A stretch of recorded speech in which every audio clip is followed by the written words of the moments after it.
And good evening, everyone. Welcome back to a new episode and a resurgence of Compass of Curiosities. So you may realize that I have the Jack in my name there. It is brought up by a very specific way of how this show tells us. And I am the Jack of all trades, but the master of none. So that is what we're going to go with. So I will be Russ the Jack Stiver from now on out. I want to thank Mike, Buddy, everybody over at Legit Paranormal for welcoming on their network. Tonight, we have a awesome guest. John Ward, he's from Ohio, and he is an amazing author. I've read some snippets from his books. I've read a couple of the reviews, and he's being referred to as the modern day R.L. Stine. So I want to bring in John, and my God, like how does it feel to be regarded as the modern day R.L. Stine? It's funny. It's the easy comparison to make. I don't know. I grew up loving R.L. Stine, and obviously he's a huge inspiration to my writing style. And I don't know. I mean, I want to carve out my own niche, but if the worst comes to worst, and the worst comparison is that I'm compared to R.L. Stine, then I'm doing pretty decently, I think. So. Now, for all of you out there that don't know who R.L. Stine is, he is the one that wrote the Goosebumps books that us older generation grew up on. Mm-hmm. That were absolutely fantastic. It's scholastic book fairs. You'd always look for the R.L. Stine books. Yep. It's funny. Like up until a couple of years ago, I didn't realize how long ago those books came out, and I have the first original edition copies, and they're like 1992, so they're 31 years old now, which is crazy. So yeah. Now, isn't it a fun fact that R.L. Stine is actually from Ohio? He is, yeah. Where you're based, so you're just growing into the roots of Ohio even more. Yeah, it's funny. Ohio's got a lot of horror roots in terms of what's been produced out of the state. Obviously, R.L. Stine being one. And obviously, we got a lot of horror movie fans as well. But Wes Craven is also from Ohio. And then if you ever watched the horror movie cult classic Trick or Treat, that director is also from Ohio. So a lot of really cool. I mean, you could also go musically side and say Marilyn Manson's from Ohio. Yep. So... Like he's from right in where I live right now, Canton. So yeah, he's right around the Canton Akron area. Yep, that actually went to a Catholic high school. If nobody knows that, so we see how well those teachers did. But no, anyway. So John, tell us a little bit about yourself. Kind of give us a little rundown on the history of you. What kind of started you to write down these ideas you had, and what led you to this area? Yeah, so great question. So let me start off by saying when I was a young child, I actually was terrified of horror up until I started reading Goosebumps books. So I got nightmares from movies and stuff, and eventually I grew out of that phase and really started enjoying just the overall aspects of horror and Goosebumps, like I had said. But obviously that transformed into this overall obsession with horror, becoming a paranormal investigator, all this different stuff.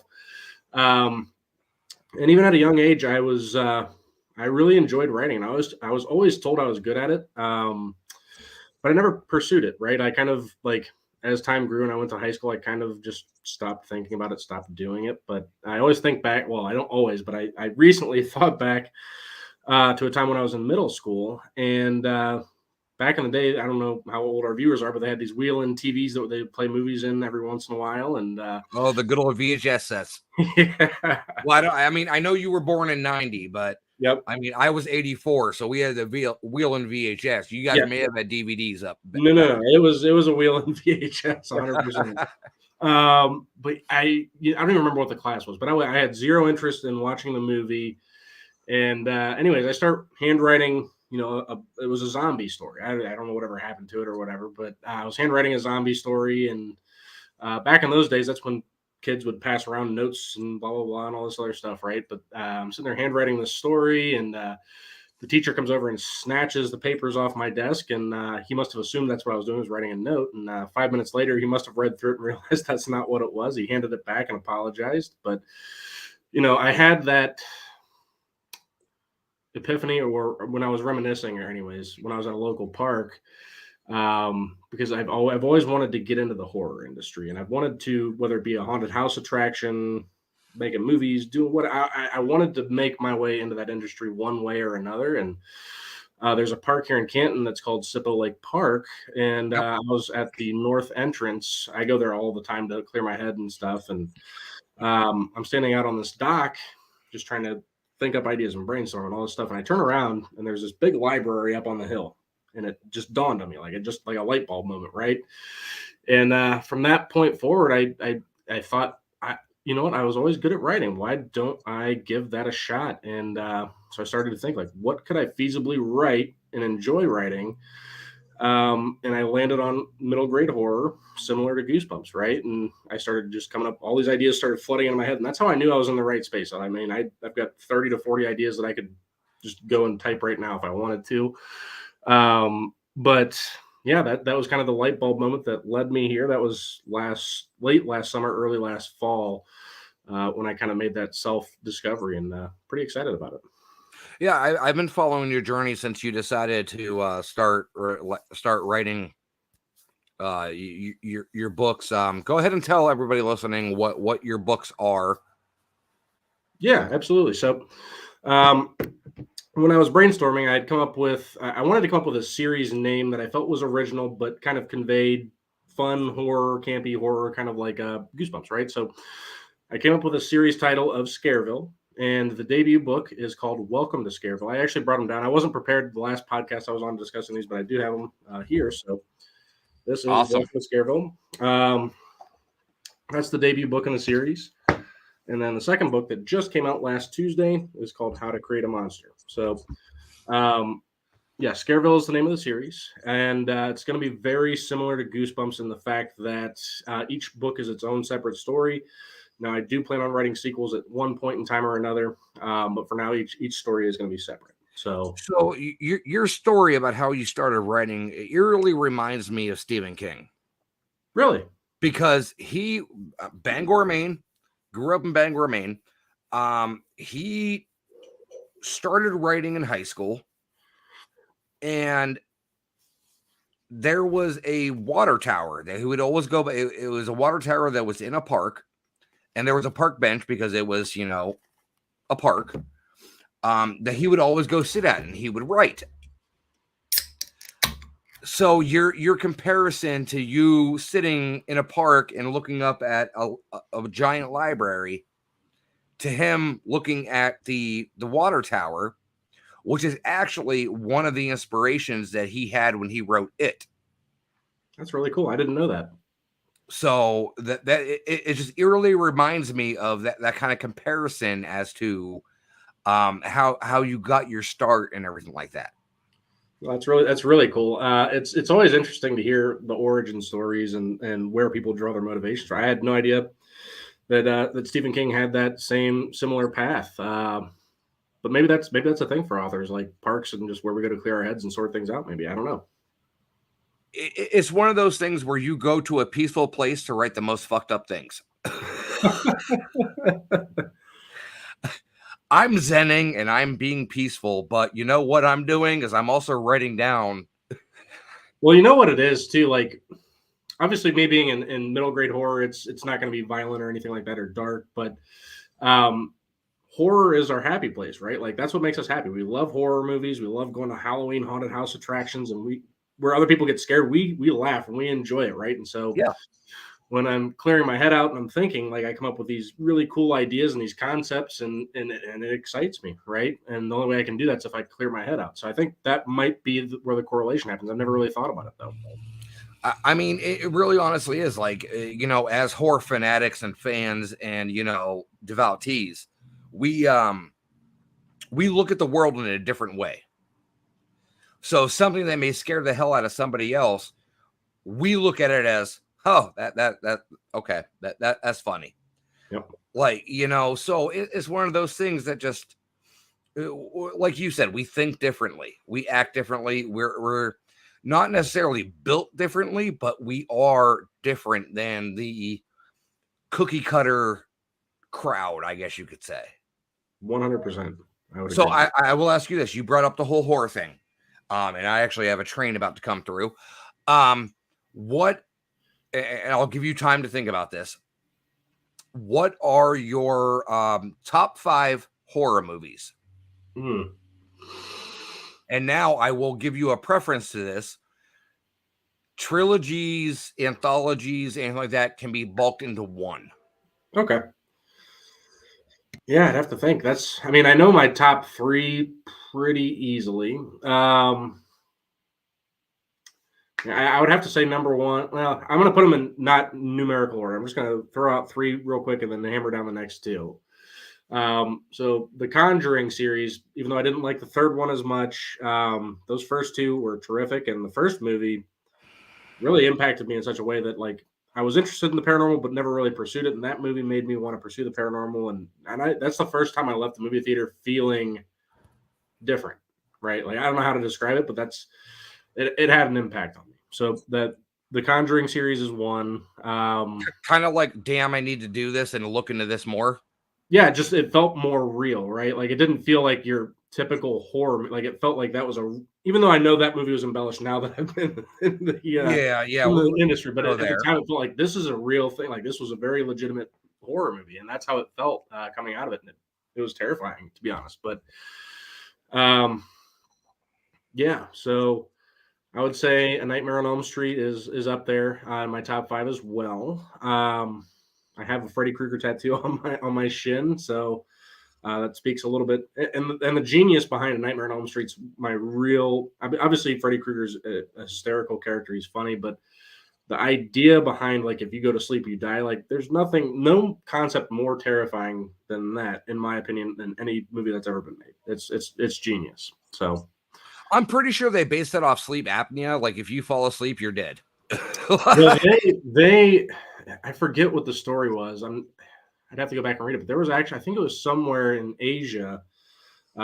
People were actually dying in their sleep and having, like, scratch marks over their body. I think that's actually where it came from. Okay.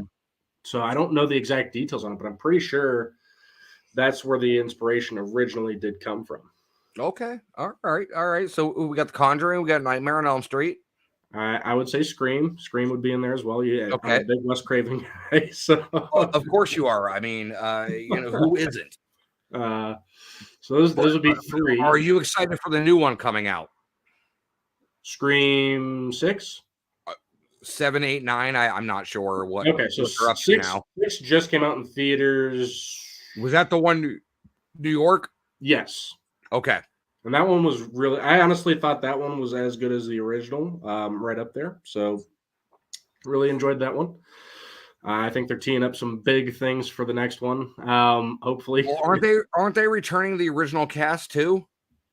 If I don't know, I haven't read any reports into that, but if it's going the way me and my buddy Nolan have kind of hypothesized, I think they're going to bring back a lot of the original cast for the next. They're going to bring back Nev Campbell, Courtney Cox, David Arquette, all of them. Well, I think David Arquette. Well, they said he died. Maybe he didn't. Who knows? They like to bring back characters that you thought died. So.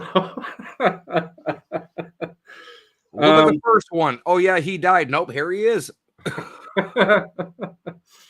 And I'm going to go with one that gets a lot of criticism, but I really enjoyed the Paranormal Activity franchise. Yes, some of the movies are a little outlandish and aren't the best, but man, you find me another producer, director, production company that can make a $10,000 movie and make hundreds of millions of dollars off the concept.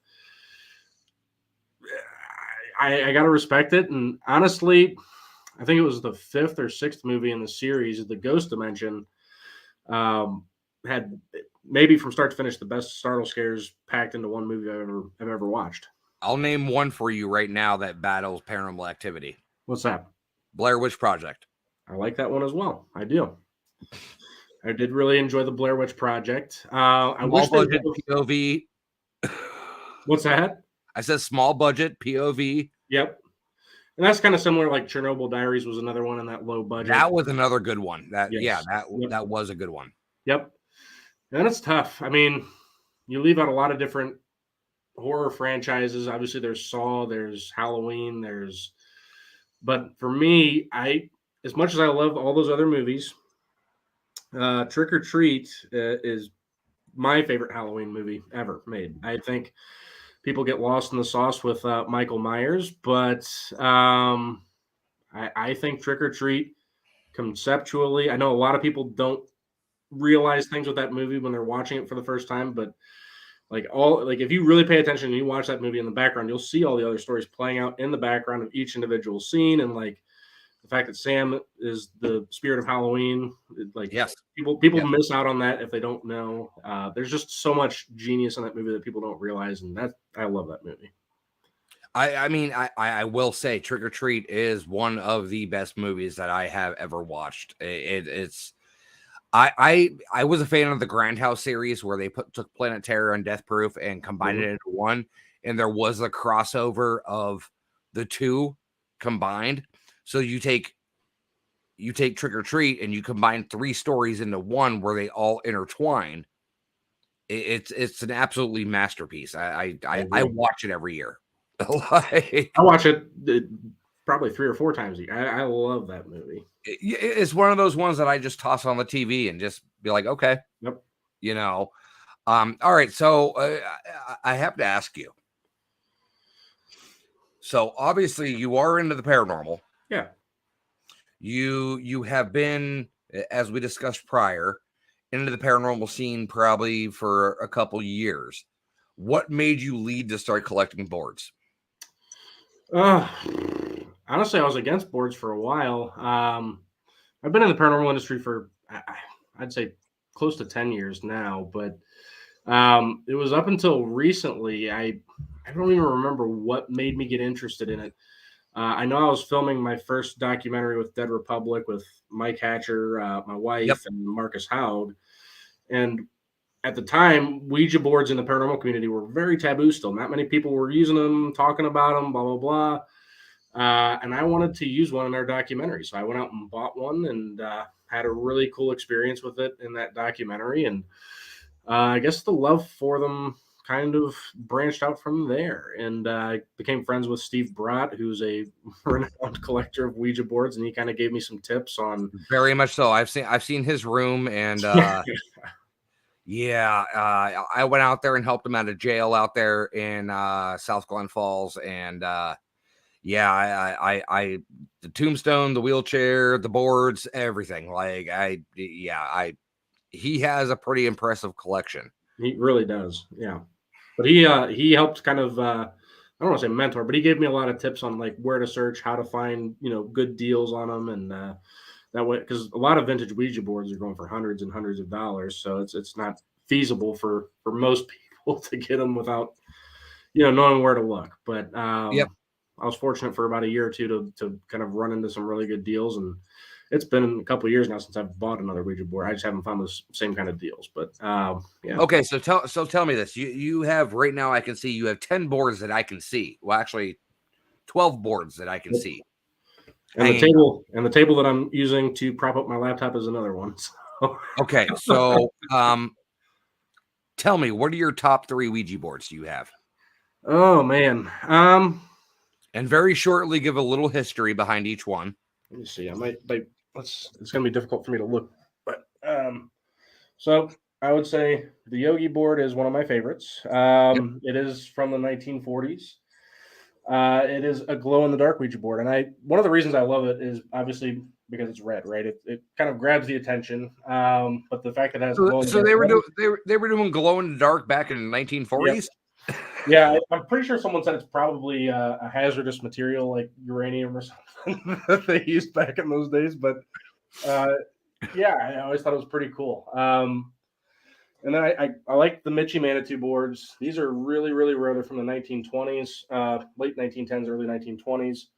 But I like them because of how different the layout of the board is versus your standard Ouija board. So, of course, that's probably up there. And then I don't know. They're all pretty much the same. I guess I'll go with the Mystic board. This one's pretty similar, again from the 1940s, but it's a different style. You don't see too many that look like this one. Yeah. but it has like the different zodiac signs and stuff. But And where's the yes no on that board? I don't even know if it has one. It says reception good, reception bad, goodbye, hello. So I'm assuming maybe that's, I don't know. Oh, Well, there's the yes, there's yeah. the no. Okay. All right. I'm starting to see. There you go. All right. There you go. All right. Fantastic. Honestly, I hadn't looked at it in so long, I forgot where the yes and no was. All right, sir, you can take a seat.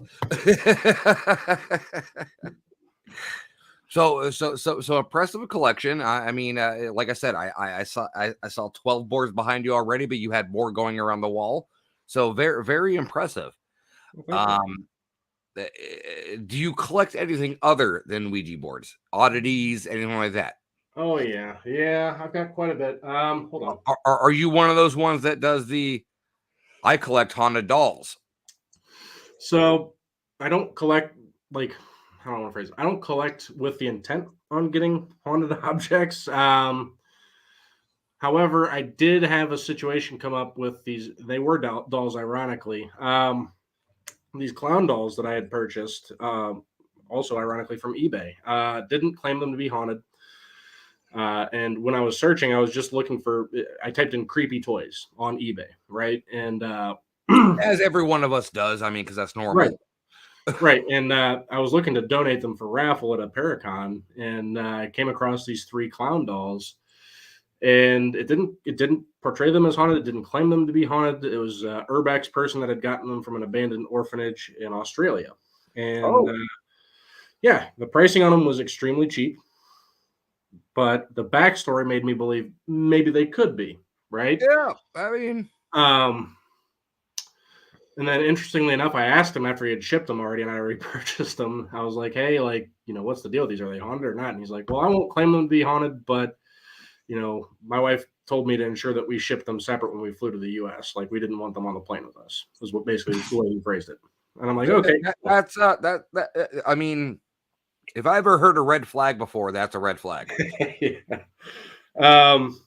But so I get these things, and right away, I don't feel anything from them. And so I thought it was fine. But slowly, things in my life started to crumble. Like, you could say it was like the worst luck in your life. Like, every possible thing that could go wrong would go wrong. My wife's mental health deteriorated. There was a lot of issues in the marriage, and just, I hit a lot of low points. And I was at my parents' house one day, and my wife and I were kind of like separated at the time. I was staying there for a little bit. She was staying here. Yeah. And my mom goes, why don't you just get rid of all your creepy antiques? They're probably the things causing it. And I'm like, well, I mean, I've had these items for years. Like, that's not the problem. And then it dawned on me, like, those dolls, I just got those things 2 or 3 months ago. And that's the thing. They don't decide when it's going to happen. They decide when it's going to happen. Right. Exactly. And when she said that, and I had that self-realization, like, it felt like the veil had been lifted, and I realized really what was going on. And I feel like those items, I feel like they had shielded themselves from me and went after my wife. Oh, it's the vulnerable one they always go after. Yep, because we had, I don't want to go into details, but we had some issues with miscarriages and stuff. So I think that was weighing on her pretty heavily at that time. And those dolls kind of fed on it. I don't think they were the exact reasoning for everything kind of going the way it did for a while, but I do think they were a cog in the wheel, if that makes sense, right? It definitely does, because you know what, when things are going wrong, you always look for the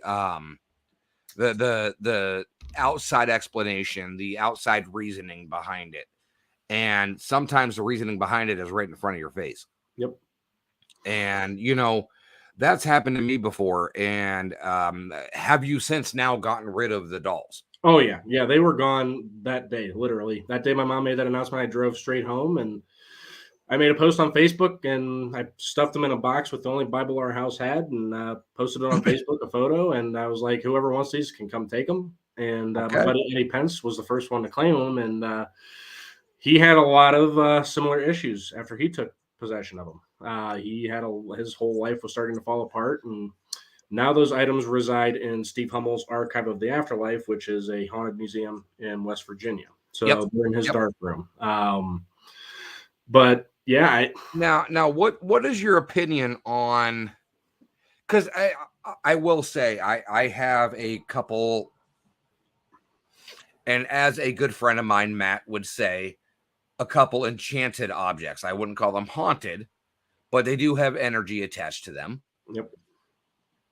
So what would you say that is your starting factor to purchase something? Because are you drawn to it? Does something call to you?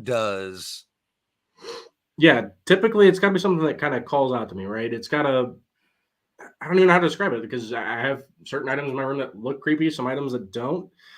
The items just kind of draw me, and it's ironic. Like I'll show you this little clown music box, which I actually feature in my first book. This clown music box, I don't know if you can see it, pointing to this one. It was tucked away in the corner of like a cabinet in this antique store. Like nobody would have seen it, and I just like a trout sniffing pig. I sniffed the thing out, and truffle sniffing pig, and sniffed it out, and just stuff like that. Like I just randomly find cool objects that I like to bring into the collection. So, see, I collect one of my big collections is I collect locks and keys. okay. So like old skeleton keys, old locks, things like that, and they don't realize a lot of those have a lot of energy attached to them. Like I have keys dating back to like 1908, 1910. Yep. And those keys itself, like they are enormous. Like 100%. so you believe in the whole energy transference of the whole, an item can be haunted, enchanted, things like that. Like it also goes right along with attachments. Just like a spirit can attach onto a human, it can also attach onto an object. Yeah, I think yes, it is possible. I'll answer that, but I think it's less common than a lot of people portray it. I think a lot of people want to feel like they have a house full of haunted items, and they want to brag and show off on Facebook and social media and say, I've got all these haunted items and this, that, and the other. But I will tell you right now, if anybody went through what I went through for that year-long span, they would think otherwise. I always throw caution to the wind. Be very careful what you wish for, because if stuff like that happens, I don't know that everybody's as mentally strong as I was to get through something like that. So, Of course. I just a word of caution for people that are going into that realm. But if we want to talk about collecting haunted, enchanted, possibly cursed items, tread very carefully. Yeah. Don't you get what you ask for, pretty much. So so you've been in the paranormal. I remember we talked about this prior, but you've been in paranormal for how long now? About 10 years. Okay, about 10 years. Like right after The Conjuring came out in 2013, it was literally that same time frame as when I started investigating. So is that what spawned you into going and doing it, or? Yes and no. So I was a hardened skeptic to it until 2011, I want to say, when I was 21. And I had moved out to an apartment in Akron with my old roommate, Sean Botch. Excuse me. And he had mentioned that he has a spirit that follows him everywhere he lives. And me as a skeptic, I'm like, bullshit. Like you're pulling my leg. Cause he's like, the spirit's name is Bob. Like immediately as a skeptic, I'm like, you're full of shit. Like this isn't real. And, anyways, I do what all skeptics do. I started taunting and provoking and doing all these stupid things. And so you pulled the whole ZB thing and was like, I'm here. Well, this was even before I even watched that show. I didn't even know what provoking. I wanted to believe, because my wife was a believer. Sean, obviously, my roommate, had said, this is real. Like whether you choose to believe it or not, it's real. And I didn't. But I wanted to believe it. So I did the only thing I could. I talked shit, and I hoped something would happen. And well, like they said, like they always say, and I believe it was Jason Hawes that said it. I can't remember exactly, so don't quote me on this. But a believer is just a skeptic or a skeptic is just a believer that hasn't had an experience yet. I agree with that. Once you have that experience, it's the oh shit moment. Yep. Yeah, no, totally. Yeah, but I mean, just crazy stuff started happening, and so from that point forward, I was a believer. But I didn't know what I didn't know how to get into the paranormal at that point, right? I wasn't part of the community where I had all these friends that could share stuff and be like, "Oh, you can come to this place, this place." This. Like, I didn't know. Yeah. So it was a couple more years, and then The Conjuring came out, and my wife and I were working at a call center at the time, and there was a few people that actually did investigating that were there. I don't know if you're familiar with Sean Gilmore or not. He's from back then he was in Ectovision, which was a pretty big documentary team back then. But I became friends with I am him. familiar with him. Yep, great guy. But him, along with a couple other friends, Justin and Jill, they're married now. Green, here locally in Ohio, they kind of introduced us to the paranormal and how to get into investigating and doing public ghost hunts. And that's how I got my start. I started going to OSR public ghost hunts with a flashlight and a digital recorder. And so obviously, you know Scott Sukkel though, right? Sukkel. The name sounds familiar. I can't put a face to the name though. He was one of the ones that ran the public ghost hunts at OSR. Maybe that's what. I'd have to see his face, but the name sounds familiar. I can't picture his face right now though. Bigger guy, bald head. Yes. Yep. I do remember that name. Yep. Okay. Yep. As soon as you described him. What's that? I said I love Scott to death. He's no longer with them right now, but I mean, so like we were talking earlier. So you're in Ohio, you're in the Akron Canton area. Yep.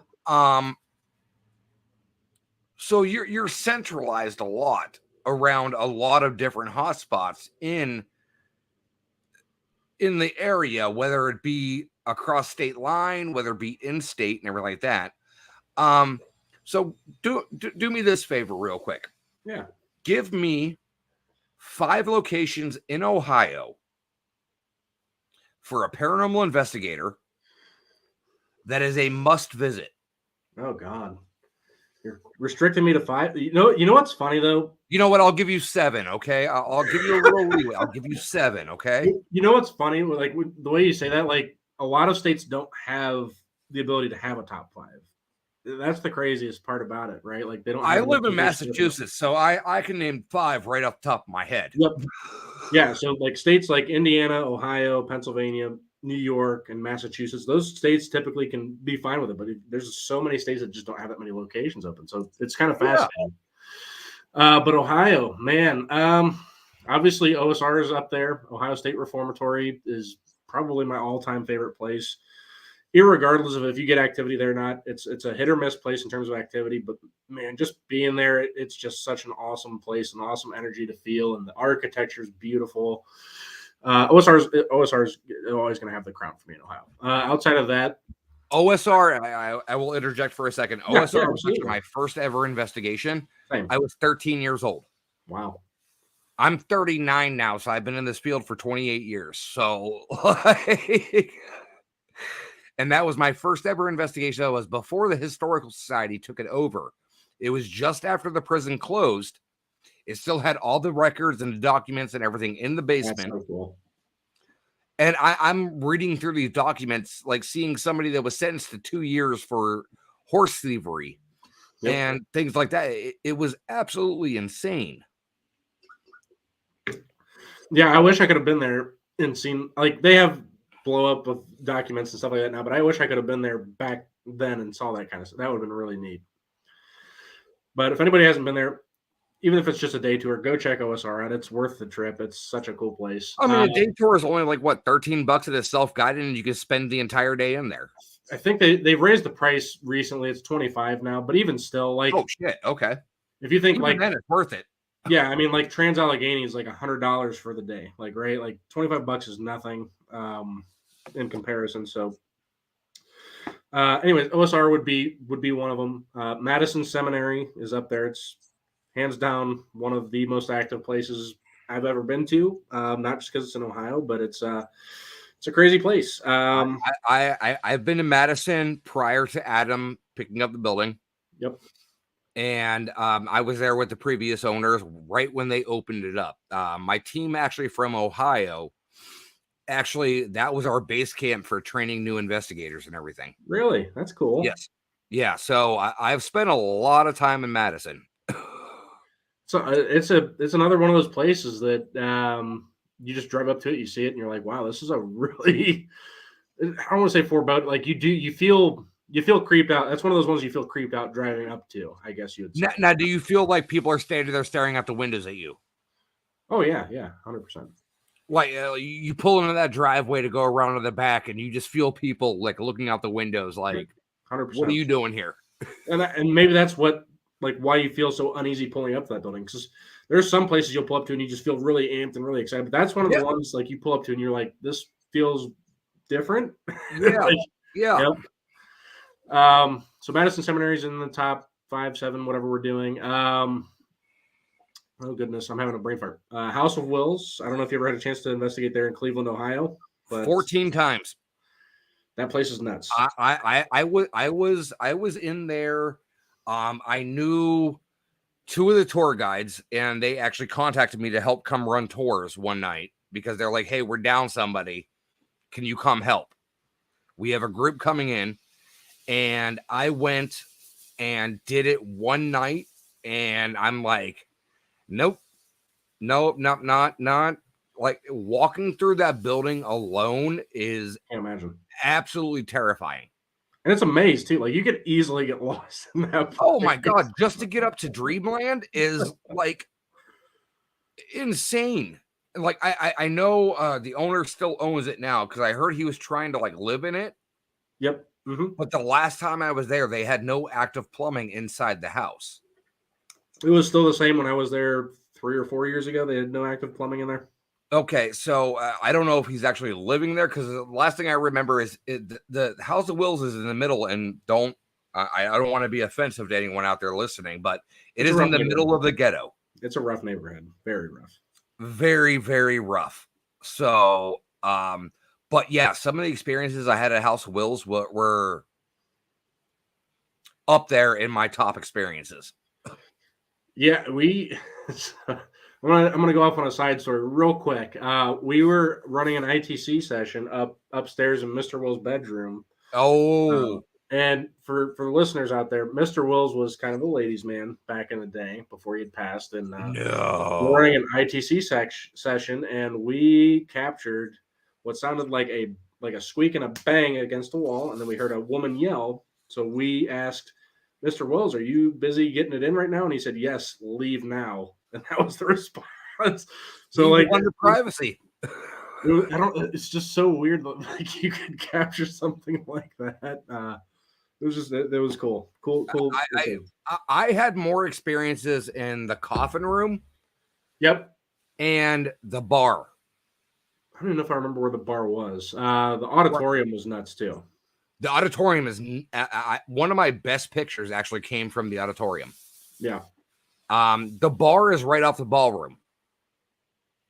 See, I think he had the ballroom closed off when we were there. So I don't know if I ever got to go to the bar. Okay, so the ballroom, you walk into the ballroom, and right off to the left-hand side, there's a little set of steps, like 2 steps, that lead up into a personal bar. I don't know where when he hosted parties, that's where everybody would go to get drinks. And he actually employed bartenders. And one of the bartenders was actually murdered outside after one of the parties. I feel like maybe I don't know if we spent any time. I don't remember. It sounds familiar now that you described it like that, though. All right. So we got House of Wills. Daryl Marston, Ghost Hunters, good friend of mine. He actually wrote a book on the House of Wills because of his experiences he had there. And I told him when I first met him, he had never been there before. And I was like, you need to go there.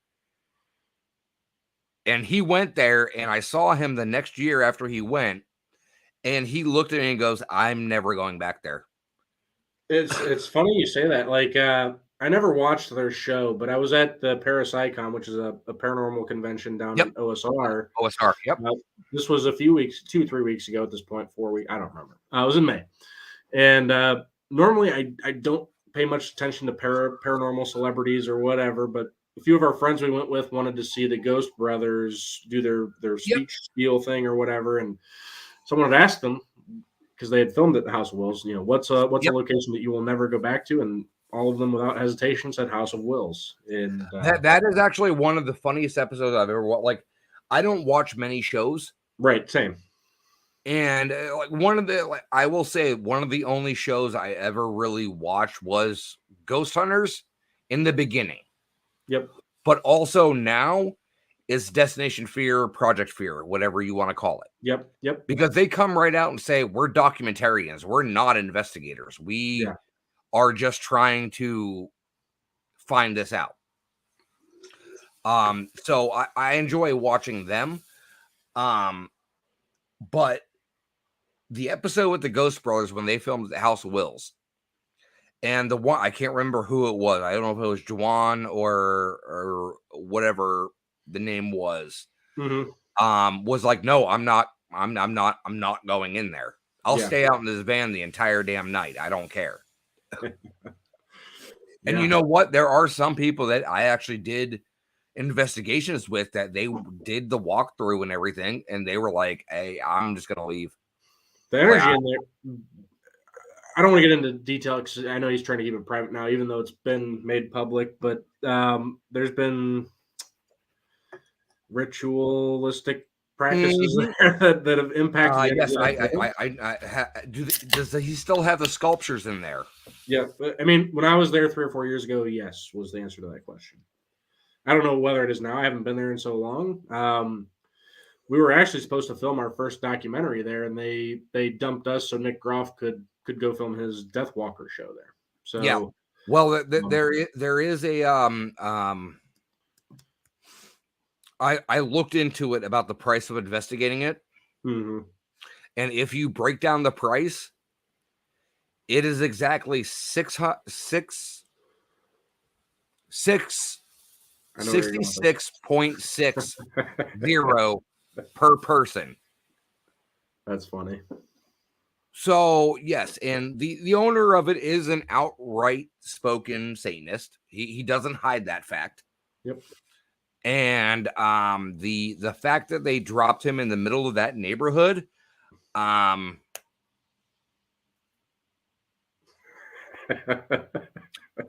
Godspeed, good luck. Because if anybody knows Cleveland, Ohio,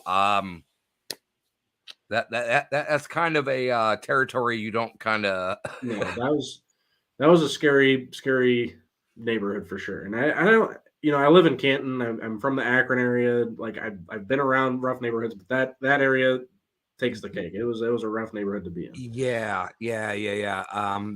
They wouldn't allow us when the first investigation I went there. They wouldn't allow us outside without 2 people going out. Yeah. And I'm like, why? And they're like, just because. Right across the road. Literally right across the road. But the funny thing about it is right behind it is the police station. Really? I didn't know that. Yeah. Like literally a road up is the police station. Well, they probably go in the opposite direction to get away from that neighborhood too. Like, nope, we're just gonna drive around this one and we're gonna go this way. All right, so we got 3 or 4. We got 3. So we got House of Wills, OSR, Madison Seminary. I'm going to do these rapid fire because I know we're getting closer towards the end of the show. Fairfield County Infirmary is another one. That would be 4. Okay.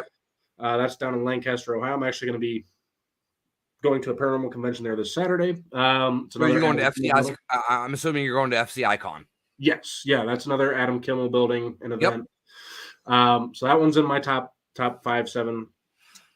Prospect Place, which you and I had kind of discussed already, that's also in there. Really awesome place with a lot of history. Really cool place. Trying to think. I know that there's other ones. I'm having a brain fart at the moment. I had one. It actually recently closed down. It's also in Mansfield, the same city as OSR, and it's called the Bisman Building. The Bisman Building is absolutely beautiful. Yeah, crazy place. They don't allow paranormal there anymore, but yep. But that place, it was a really cool place. A lot of history again, and we had a lot of good activity. See what else, man. There's so many. St. Joseph's Hospital they tore down in Lorain, Ohio. That was another really good place. And then Molly Stark Hospital, which is another place that Adam Kimmel's trying to buy, and I hope he gets. I hope he does too, because I've seen the chatter about it, and I really hope he gets it. we investigate just around the fence of this building. We get off the charts. I've seen all kinds of shadow figures. That place would be like the Waverly Hills of Ohio if Adam can get that place. Like it would be massively popular, massively active, all that good stuff. Oh yeah, 100%. All right, so we're about to 14 minutes left of the show. So I'm going to ask you this, and this is one of the questions I've always asked on all of my radio shows. If you had to assemble a team, fact or fictional, and there's the curveball, fact or fictional, living or dead, a team of 5 investigators to take into an investigation with you. So you have 5, including yourself. Who would your dream team be? I don't even know if I could come up with a dream team per se, but obviously, like when I was doing documentaries, my answer would have been different. I would have wanted professionalism and all this other stuff. Now that I'm more just going out having fun and trying to get those personal experiences, I've kind of learned, just having that high energy brings out a lot of activity in a lot of cases. So, of course, I don't know if I could. I would want to bring high energy. I would bring Kevin Hart as one of them because I know that just seeing him in an investigation would be hysterical first and foremost. Like I can just picture him yelling and screaming and running down hallways trying to get out, but running into a wall probably. Kevin Hart would be one. Man. I would bring back Wes Craven from the grave. I would like to meet him, to be honest. So I think he would be a part of my team. Oh, Lordy. We're going to bring in one serious person. I'm going to say Nikola Tesla would be number 4 part of the team. And I love you for that because no one ever, every time I've asked this question, no one ever brings up Tesla. He's one of the original people that researched into this. I would love. Everyone always brings up Holzer. Yep. So we got 4. I got to bring in another high energy, funny person. Who would be? Oh, man, I'm drawing a blank. Who's a funny actor? I'm going to say Will Ferrell. I don't know. That would be no. You know what? I'm going to bring in Will Ferrell. We'll do Will Ferrell. He's acted with Kevin Hart before, and it was funny. So I'm going to do those. You know what? I have one for you that you're going to be like, oh shit, why did I think of this? Bert Kreischer. That would be great too. I don't know how he would do though. I don't know if he would be super into it and being serious, or if he would be funny the whole way. I don't know how he would approach it, but he would rip his shirt off and run through the building. I can guarantee you. All right, so give us a little hint on the. I know you can't talk much about it, and I'm not prying and I'm not poking. But give us a little bit of information about your next book that's coming out. Yeah, so book 3, it was actually the very first book I wrote. I wrote these completely out of order. Book 3 was just the first thing that came to my mind as a book idea. But when I wrote it and I got done writing it, I'm like, it's not going to be a great lead-off book for the series. It's a great story, great book, but it's not something that's going to really pull people in for the other books, right? So it's a really good story, really solid story, but it was the first book I wrote, and it's called Monsters of Mount Hope. And it's a story, basically, these parents are taking their kid. He's 12 years old. He's about to become 13. They're taking him down there for his 13th birthday to see his grandparents in a city called Mount Hope, Kansas. They're from Kansas City. It's like a 3 or 4 hour drive. Long story short, the kid's bummed. Why can't I be in Kansas City with all my friends in this happening town? Blah, blah, blah, like most kids would be. They'd be upset, right? You're taking me away from my friends, making me with my grandparents in a small podunk town. So they get there, and obviously he's bummed out the whole time. But when they're pulling into town, he sees a monster out in the woods in the wilderness, and it starts to pique his interest. Because he's been going to this area for years. He grew up going there for summer breaks and stuff, and he had never seen a monster. But on the way in for this trip, he sees a monster, piques his interest, so curiosity obviously killed the cat, right? The kid's not dying, by the way. He's not dying. All right, give me 2 seconds and keep explaining the book. Yeah, no worries. Anyways, they get into town. He sees the monster. His parents chalk it up like it was probably an animal or something out in the woods, right? But things start happening. He starts hearing noises. He starts seeing other figures and stuff out his window, and so he starts piquing his curiosity, and he goes to. It's been so long since I wrote it. It's been I think he went to a comic book store in the story, and the comic book store had a magazine rack, and he found a magazine rack that basically just listed off a bunch of monsters and the legends and stuff and the tales from across the country. And lo and behold, the monsters that he's been kind of seeing are featured in the book in Mount Hope, Kansas, where he's staying with his grandparents. So that opens up a whole other can of worms. And now he's a big believer, and there's monsters and this other stuff. And him and one of his friends start to investigate. They go after one of their bullies that they think is one of the monsters. And I don't want to go too far down the rabbit hole, but they make some discoveries. And the end of the book has a really good solid twist that I don't think people will see coming. I try to include a twist in every book. The first one's great. Second one, not as great of a twist. And then the third book, which will be Monsters of Mount Hope, has a really good twist at the end as well. I want to say that it kind of has similarities to The Shining. There's another one I'm trying to think of. But it kind of has that whole dynamic, which is fantastic because you're pulling from some of the greatest horror movies ever for ideas. But I know your ideas are original and it's written in your own words and everything like that. But influences, that's the word I'm looking for, is definitely there. Yeah. And to be honest with you, for a long time, I wasn't a big reader. So to be honest with you, I've never read The Shining. I've never seen the movie for The Shining either. But it's interesting that my mind played out the same way. Yeah. So, very cool. But yeah. All right. So with a little bit left. All right. So we have about 5 minutes left. Tell me about what's coming up for you, where you're going to be, where people can meet you, where they can order your books, things like that. Give yourself a selfless promotion, shameless plug. Let's go for it. All right. So I'm going to try to slow my brain down and focus here because there's so many different ways I can go. So this weekend, Saturday, June 17th, I'm losing track of my days here. June 17th, I'll be at FCI Con down in Fairfield County Infirmary in Lancaster, Ohio. And I'm not a vendor. I'm not a special guest. But if people have purchased my books, feel free to come up to me. I will sign them, no questions asked. I'll take care of you. After that, next week, I've got a paranormal investigation at a place called the Wickyards, Youngstown, Ohio. But I will also be doing an author event in Tiffin, Ohio.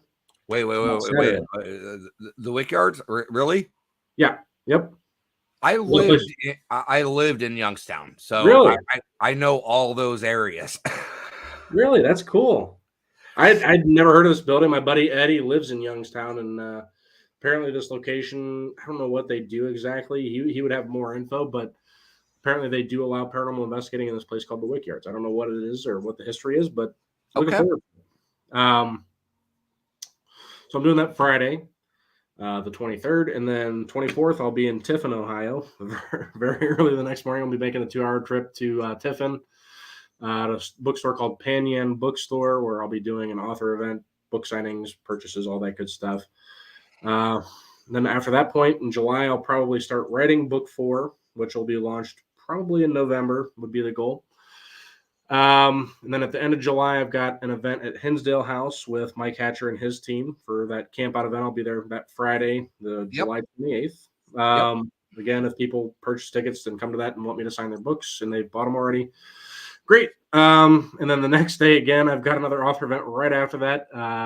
It's going to be in Chagrin Falls, Ohio, at a place called Fireside Books. Yep. So that'll be another author event that I'll be doing. And then I've got another author event in October. Long story short, I've got a lot going on. Author event wise, I'm trying to add more to the calendar, but I'm just trying to spread word around these books as much as possible. And obviously, I've been getting a lot of support, which has been great, and I'm very grateful for the support everybody's been showing. but let's keep it up. I call it the Scareville Army because it's going to take an army effort for us to kind of take over the space and make it a widespread name. So very true. Very true. Now, do you consider yourself more of an author than you do a paranormal investigator? At this time, yes. My main focus right now is the books. Okay. My brain is constantly working ways that I can try to market these books, stickers, book. Like my brain's going in a mile a minute in 20 different directions on how I can try to push these books, because I've tried reaching out to like newspapers like the Akron Beacon Journal that are pretty sizable newspapers, the Canton Repository, and none of them return messages. I've reached out to the local news stations, nobody returning emails, nothing. So I keep running into dead ends, but I'm not stopping. Like I just pivot and go to the next thing. And I've started reaching out to some influencers, and I'm trying to get them to shout the books out. So we'll see what happens. But I can help you with that because I still have connections in Ohio. I mean, I'm about 6 years older than you, so I mean, I've made some connections back in Ohio as well as all over the Eastern Seaboard area. So I will definitely start pushing that for you and maybe get something hooked up for you here pretty soon. I appreciate that, Russ. More than you know. I mean, you know, a lot of people think it's like blowing smoke when I say things like I really appreciate it and stuff like that. It's really not. Like I'm fully aware, like I couldn't do this without anybody's help at this point. Like it's such a hard space to be in, to be an independent author and self-publishing when you don't have the massive corporate backing of a publisher to get the books out there. So I'm fully aware it takes a team effort. Well, sir, I know exactly where you're coming from, because you know what, this podcast wouldn't be possible without the listeners that are out there listening. And, you know, everybody out there that's sitting in their mom's basement or, you know, whatever has a podcast these days. And, you know, that's why the show's called Compass of Curiosities. I bring anybody from the paranormal to authors, to artists, to cooks, to everything on this show. And I am so happy, extremely proud that you are the first guest coming back for the Compass of Curiosities relaunch. Thank you. And being a fellow Ohioan is near and dear to my heart. So that couldn't have worked out more perfectly than it could have. OHIO. All right, sir. I will let you go, and you have been a fantastic guest tonight. I really appreciate you coming on and sparing your time.